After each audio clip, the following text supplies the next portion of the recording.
Most veterans don't lose their VA disability benefits because the system's broken. They lose them because of the lies we've all been told about how the system works. It's not corruption that keeps most veterans from getting their benefits. It's misinformation. The kind that gets passed around in waiting rooms, Facebook groups, and smoke pits by good people who think they're helping, but are actually holding others back. I've heard the lines 100 times. Don't bother filing unless you're 100% disabled. If you were denied once, forget it. The VA's never going to approve you. You've got to know someone on the inside to win your claim. If you're still working, you don't qualify. Sound familiar to you? Every one of those sentences has stopped thousands of veterans dead in their tracks. And here's the part that really breaks my heart. Most of these veterans actually qualify.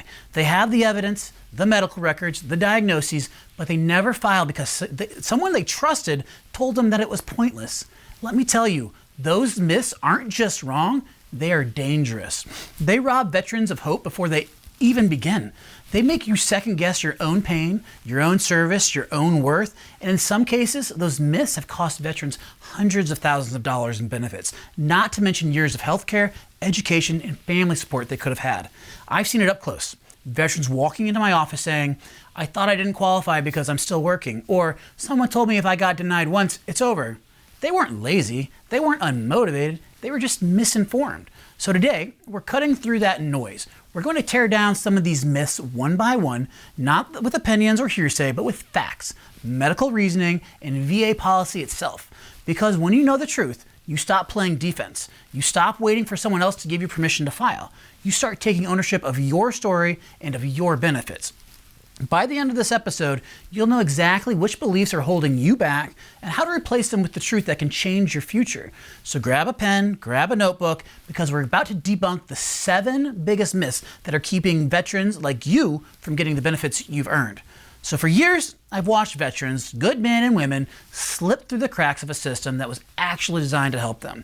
And it's rarely because they didn't serve long enough or because their injuries weren't real.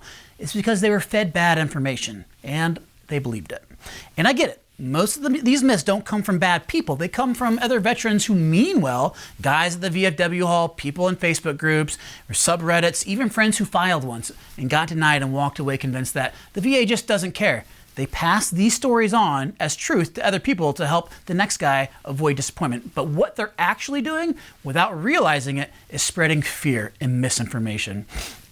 Then you've got the outdated information, stuff that used to be true maybe 20 or 30 years ago, but isn't anymore. The VA has evolved and changed. Policies have changed, technology has improved, and programs have expanded.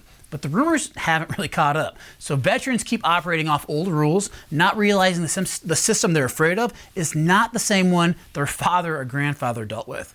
And of course, the third source, the one that does the most damage, is the internet. Sorry, but social media is full of self-proclaimed experts giving advice based on one random Reddit thread or a YouTube comment from someone who's never even filed a claim. And because that bad information is loud, emotional, and easy to share, it spreads faster than the truth ever could. So the real facts, the ones that could actually help you win, they get drowned out by all this noise. Here's the thing most veterans don't realize. The VA disability system is not impossible. It's just complicated. It's built on regulations, medical language, and evidence standards that most people never get taught. But when you strip away the confusion and learn how it really works, it stops being intimidating and starts being winnable. I reviewed hundreds of claims as a physician, as a veteran, and as someone who's been through the process myself, and the pattern is always clear. Success in this system isn't about luck or knowing someone on the inside. It's about knowing what's real and ignoring everything that isn't. Because when you believe the myths, you hesitate. You delay. You convince yourself that your injuries aren't bad enough or that someone else deserves it more. And when that happens, you don't file. And when you don't file, you lose far more than just a monthly check. You lose access to health care, education, home loan programs, state benefits, and lifelong support that was created for you and your family. You lose recognition, not from the VA, but from yourself, that your service had a cost, and that cost matters. That's why this episode isn't just about clearing up confusion. It's about empowerment, because once you understand what's myths and what's fact, you stop playing defense. You stop waiting for someone else to fix your claim. You start owning it with clarity, confidence, and proof. That's why debunking these myths is not optional. It's not just helpful, it's essential. Because when veterans know the truth, they win more than the benefits. They win back their voice in a system that was built for them all along. If you buy into these myths, you're waving the white flag before the fight even starts. You'll tell yourself, my injuries aren't that bad, or someone else deserves it more than me. You'll minimize your pain. You'll start laughing off your insomnia, your anxiety, your back pain that's been screaming at you for years, because that's what we were trained to do. You'll keep pushing through. You'll keep saying, I'm fine, until one day you realize you're not. A year from now, your knee might lock up just walking across the driveway. Your tinnitus will keep you up at night. That PTSD that you thought you had under control might start creeping into your relationships, your work, and your peace. And that's when it hits you. You could have been getting the care, the therapy, and the compassion to manage it all, but you didn't file. Not because you didn't earn it, but because someone once told you a lie that sounded true to you. That's what's at stake. These myths don't just steal money, they steal time, they steal healing, they steal your hope. And the worst part, you won't even realize it's happening until you've left years behind. I've seen veterans in their 60s and 70s finally get approved for conditions they've had since they were in their 20s. And the first thing they say isn't, thank you, it's, I wish I had done this sooner. Now flip that. If you push past the myths, if you take the time to learn how the system actually works, everything changes. You stop feeling like you're walking into an ambush and start walking into a plan. You stop letting the VA dictate your future and you start controlling your own outcome. Because the truth is, the VA system isn't unbeatable, it's just navigable. It's not built to reward victims. It's built to recognize veterans who come prepared with the right documentation, the right evidence, and the right story. When you arm yourself with knowledge, your confidence starts to shift. You know exactly what to submit, what to say at your CMP exam, how to organize medical timeline, and how to prove your claim with facts and not just emotion. You'll go from feeling lost and ignored to hearing those 5 words that change everything. Your claim has been approved. That's the difference between a veteran who wins and one who doesn't. It's not luck. It's not favoritism. It's knowledge. Knowledge that cuts through the noise. Knowledge that replaces fear with facts. And knowledge that turns myths into momentum. Let me tell you about a veteran named Samantha. Samantha served 12 years in the United States Navy. 12 years of grit, discipline, and service under pressure. She was an aviation boatswain mate on the flight deck. The kind of job where everything is loud, hot, and dangerous, and there's no room for mistakes. She spent her 20s working 12-hour shifts in a sea of jet engines and exhaust fumes, guiding aircraft in crosswinds while the deck shook beneath her boots. By the time she separated, she was proud, but exhausted. She had constant migraines that would knock her off her feet, ringing in her ears that never stopped, and anxiety that followed her home long after the uniform came off. She knew she was struggling, but like a lot of us, she figured it was just part of the job. And when a friend finally told her, don't bother filing unless you're completely disabled, the VA doesn't help people who are still working, she believed it. She didn't file, not for 1 year, not for 2, for almost 10 years. She lived with the pain, the sleepless nights, and the frustration, all while believing she didn't qualify. She kept her head down, powered through it, and thought she was doing the right thing by not asking for help. Then one day, she met another veteran, a Marine, who told her something that stuck. You don't have to be broken to deserve help. You just have to be honest about what's going on. That's when she finally reached out to me. When I looked at her file, the evidence was all there. Years of medical records, audiology results showing significant hearing loss, and documentation of chronic migraines dating back to her last deployment. Every piece of proof she needed had been there the entire time. So we built her claim from the ground up. Started with a nexus letter that clearly connected her migraines and hearing loss to her time on the flight deck. We completed DBQs to quantify her limitations and submitted everything, a well-documented package, and within 90 days, she was approved. Her rating reflected everything she lived with, not because the system suddenly changed, but because she finally learned how to navigate it. When she got the letter, she called me and said something I'll never forget. I wish I'd known sooner that you didn't have to be broken to deserve help. And that right there, that sentence, sums up the reality for so many veterans. Because most of us grow up in a culture of toughness. We were trained to downplay pain, to take care of others before ourselves, and to never complain. But in the VA system, That humility can cost you dearly. Samantha didn't need to be broken. She just needed to be documented. She needed the right words, the right evidence, and the right understanding of how the VA actually works. And that's why this episode is so important. It's about helping veterans like Samantha, like you, replace bad information with truth, so you can stop surviving in silence and finally get the care and recognition you earn. So let's get into it. These are the 3 myths you must stop believing. Myth number 1, you have to be completely disabled to qualify. This myth alone has probably stopped more veterans than any other. It couldn't be farther from the truth. The VA doesn't operate on an all or nothing system. It's percentage based, ranging from 0% to 100%. That means you don't have to be bedridden or unemployed to qualify. You can be living a normal life, working, raising kids, running a business even, and still be rated for a condition connected to your service. You could have 10% for tinnitus, 30% for PTSD, 40% for back pain, or 50% for migraines, and those ratings combine to create your overall disability percentage. Each condition is evaluated separately based on medical evidence and impact on your daily functioning. But here's what happens. Too many veterans think, I'm not that bad off. Someone else needs it more than me. And that's the military mindset taking over. We're trained to push through the pain, not talk about it.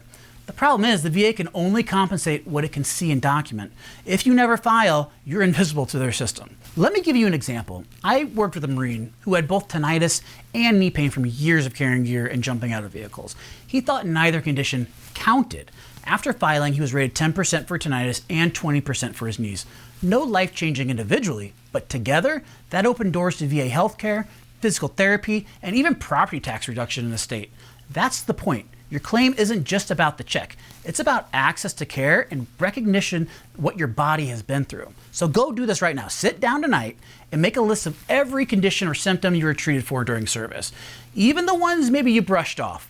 Back pain, migraines, ringing in the ears, anxiety, because sometimes it's not the one big thing, it is a dozen small things that add up to the rating you earned. You don't have to be completely disabled to qualify. You just have to be completely honest about what service took from you. Myth number 2, if you were denied once, you'll never get approved. This one frustrates me the most because it keeps veterans trapped in discouragement. A denial doesn't mean the VA doesn't believe you, it just means your evidence wasn't complete yet.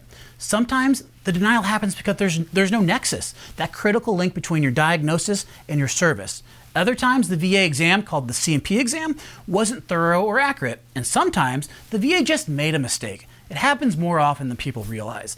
That's why there are appeals and supplemental claims. The system expects second looks because it knows the process isn't perfect. I worked with a veteran named James, an Army medic who filed for chronic pain and PTSD. He was denied twice. Each time the VA said, not enough medical evidence. When he came to us, we pulled his old service treatment records and found the smoking gun, an injury report from his deployment that the VA had never even referenced. We attached that new Nexus letter and submitted a DBQ from his orthopedic specialist. 6 months later, he was rated 70% with 5 years of back pay. He told me, I almost gave up after the first denial. I thought they just didn't care. But what the VA really needed was clarity and not another form. So here's a pro tip. Don't refile blindly. Before you hit resubmit on your claim, read your denial letter carefully. Look for the section called Reasons for Decision. That's the VA telling you exactly what you're missing. Then fix it. If they said no nexus, get one. If they said no current diagnosis, get a current medical exam. If they said no continuity symptoms, create a timeline showing how your condition never stopped. The VA respects persistence backed by documentation. A no today does not mean a no forever. It just means not yet. Myth number 3, it's too late. You've been out for too long. This one is heartbreaking because it's flat out false. There is no expiration date on filing for a VA disability claim. You could have separated last year or 40 years ago. It does not matter. If your current condition can be linked to your service, you could still file today. The key is bridging the gap between then and now. That's where Nexus letters, DBQs, and medical timelines come in. They connect the dots between what's happened in uniform and what's happening now. I'll give you an example. I met a Vietnam veteran named, let's say, Carl. He'd been living with severe hearing loss for decades, but he never filed because someone told him, it's too late now. You missed your window. When he finally filed, his service record showed years of documented noise exposure from artillery. We paired that with a next letter from an audiologist confirming that his hearing loss was consistent with his service conditions. He was approved in under 3 months with retroactive pay that went back to his first claim submission. Carl looked at me and said, "I've been living like this for 50 years. I thought my time had passed." But it hadn't. So go do this. If you've been out of the military for years, maybe even decades, don't let time stop you. Pull your service treatment records from the National Archives, dig up any private medical records you have, and start building your timeline of symptoms. Every month you wait is a month of benefits you'll never get back. The VA clock doesn't run out, but your opportunity to recover what's owed to you does. It's not too late. It's never too late. The VA system runs on evidence, not time. So if you're watching this and realizing you believe one or more of these myths, that's okay. Every veteran I've ever helped started there. We all hear the same bad advice from buddies, online forums, or social media experts who mean well but haven't seen behind the curtain. But here's the good news. Today is the day you change that. You've got the facts now, and that means you have the power. If you're tired of guessing or you're done wondering whether you qualify, head over to xterahealth.com. We'll do what the VA can't. Take a deep look at your records with medical precision. Our team of licensed physicians and veteran advocates will review your service and post-service medical history line by line, identify missing links that are holding your claim back, and show you exactly how to build a case that speaks the VA's language. No gimmicks, no false promises, just straight veteran-to-veteran guidance backed by real medicine and real results. So drop the word myths in the comments right now, and I'll personally send you the VA Mythbuster Guide, a free download that breaks down the top 10 misconceptions about VA disability claims. Inside it, you'll see what's true, what's outdated, and what's just flat out wrong, with citations to actual VA policy and medical standards so you can see the proof for yourself. Because the truth is, what wins claims, and when you have the power to win claims, you win, period. Now that we've destroyed the biggest myths, it's time to go deeper into the most powerful weapon that can add to your claim, the medical nexus letter. In the next episode of Mission Ready, I'm pulling back the curtain on the truth about medical nexus letters and what the pros know about them. We'll talk about what a nexus letter actually is, how it works, why most of them fail, and the insider secrets that doctors, VSOs, and accredited agents use to write the ones that win. You'll learn the 3 sentences every nexus must include to satisfy VA standards, how to tell if your nexus is actually helping your case or silently killing it, and how to work with a provider who knows how to speak the VA's language without sounding like a copy and paste form letter. If you've ever wondered why some veterans get approved in 90 days while others wait 3 years, you don't want to miss this one. So hit subscribe, turn on the notifications, and share this with a veteran buddy who's been told you don't have enough evidence, because the next episode will teach you how to create that evidence and make it impossible for the VA to ignore your claim. And as always, stay strong, stay sharp, and stay mission ready.